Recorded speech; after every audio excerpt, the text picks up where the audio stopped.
મહત્વના સમાચાર અમદાવાદથી સામે આવી રહ્યા છે કે જ્યાં લૂંટ વિથ મર્ડરનો મામલો સામે આવી રહ્યો છે। લૂંટ વિથ મર્ડરના પેરોલ જમ્પ આરોપીની ધરપકડ કરવામાં આવી છે। સેન્ટ્રલ જેલમાં કાપી રહ્યો હતો આજીવન કેદની સજા। આરોપી આસિફ પઠાણ ઉર્ફે કાણો ક્રાઇમ બ્રાન્ચના સકંજામાં ઝડપાઈ ગયો છે। દાણી લીમડામાં લૂંટ વિથ મર્ડરના કેસમાં થઈ હતી આજીવન કેદની સજા। આરોપી સામે લૂંટ અને મારામારીના સંખ્યા કેસ છે દાખલ। પેરોલ જમ્પ આરોપી આસિફની નારોલ સર્કલ પાસેથી ધરપકડ કરવામાં આવી હતી। સેન્ટ્રલ જેલમાં કાપી રહ્યો હતો આજીવન કેદની સજા। આરોપી આસિફ પઠાણ ઉર્ફે કાણો ક્રાઇમ બ્રાન્ચના સકંજામાં ઝડપાઈ ગયો છે। દાણી લીમડામાં લૂંટ વિથ મર્ડરના કેસમાં થઈ હતી આજીવન કેદની સજા। આરોપી સામે લૂંટ અને મારામારીના સંખ્યા કેસમાં છે દાખલ। અમદાવાદ લૂંટ વિથ મર્ડરના પેરોલ જમ્પ આરોપીની ધરપકડ કરવામાં આવી છે।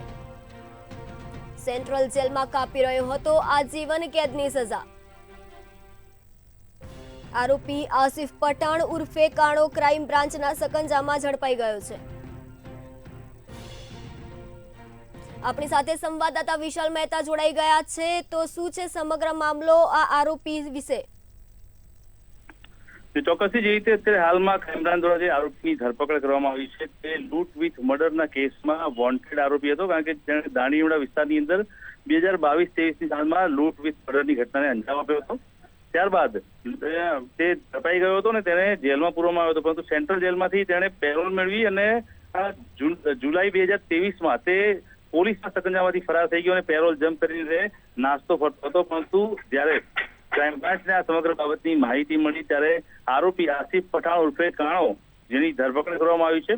આરોપી સામે અગાઉ પણ ઘણા બધા કેસો નોંધાયેલા છે અને લૂંટ વિથ મર્ડર સાથે જ સદસ્યબંધી ગુનાઓ કરવામાં પણ તે માહિર છે।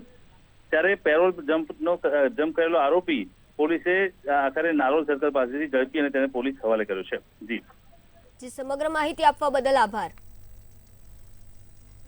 દાણી લીમડામાં લૂંટ વિથ મર્ડરના કેસમાં થઈ હતી આજીવન કેદની સજા। આરોપી સામે લૂંટ અને મારામારીના સંખ્યા કેસમાં છે દાખલ।